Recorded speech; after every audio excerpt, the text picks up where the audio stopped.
media sumber belajar yaitu perkembangan ilmu pengetahuan dan teknologi semakin mendorong upaya-upaya pembangunan dalam pemanfaatan hasil-hasil teknologi dalam proses belajar mengajar. Para guru dituntut agar mampu menggunakan alat-alat yang dapat disediakan oleh sekolah dan tidak tertutup kemungkinan bahwa alat-alat tersebut sesuai dengan perkembangan dan tuntutan zaman.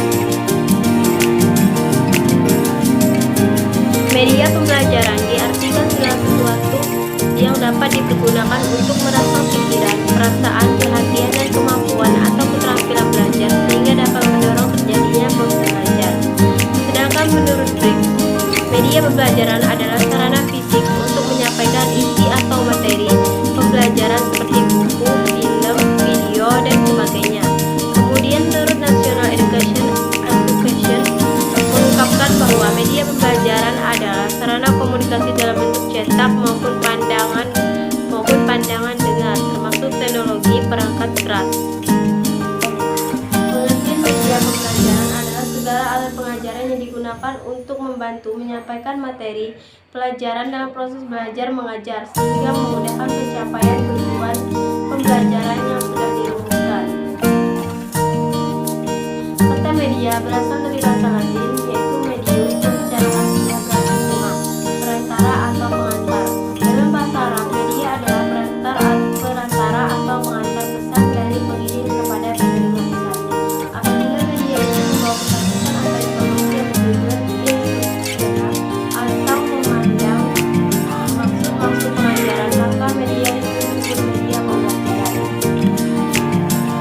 Sumber belajar adalah segala sesuatu atau belajar yang dapat dimanfaatkan oleh siswa secara terpisah maupun dalam bentuk gabungan untuk kepentingan belajar mengajar dengan tujuan meningkatkan efektivitas dan efisiensi tujuan pembelajaran.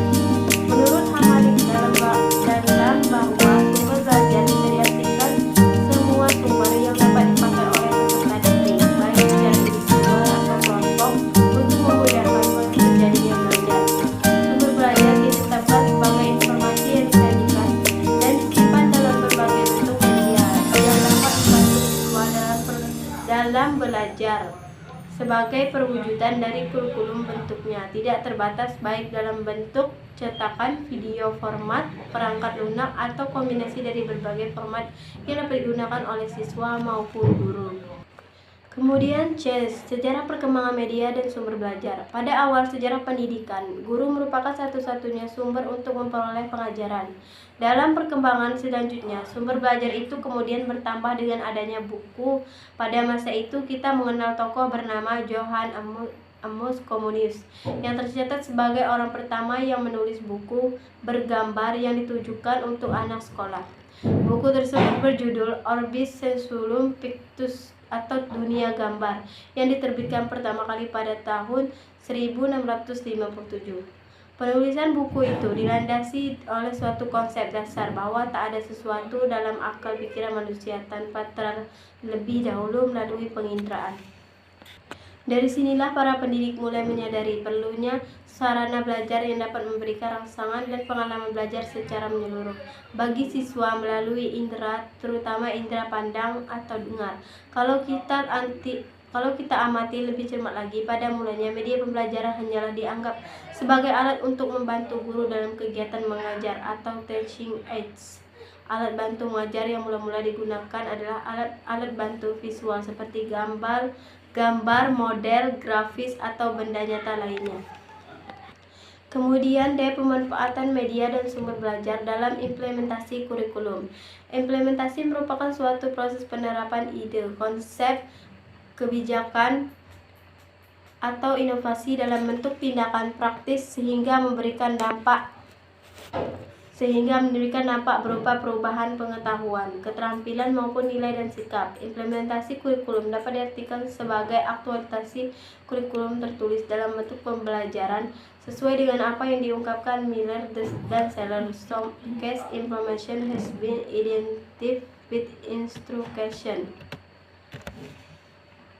Dengan demikian, implementasi kurikulum adalah penerapan atau pelaksanaan program kurikulum yang telah dikembangkan dalam tahap sebelumnya, kemudian diuji cobakan dengan pelaksanaan dan pengelolaan, dan senantiasa dilakukan penyesuaian terhadap situasi di lapangan dan karakteristik siswa, baik perkembangan intelektual, emosional, serta lainnya. Hamalik menyatakan 3 faktor yang mempengaruhi keberhasilan suatu implementasi kurikulum, yaitu dukungan kepala sekolah, dukungan rekan sejawat, guru, dan dukungan internal dalam kelas. Dari faktor-faktor tersebut, guru merupakan faktor penentu utama dalam keberhasilan implementasi kurikulum, karena gurulah yang berperan sebagai implementator utama dalam pembelajarannya ini sebagai manajer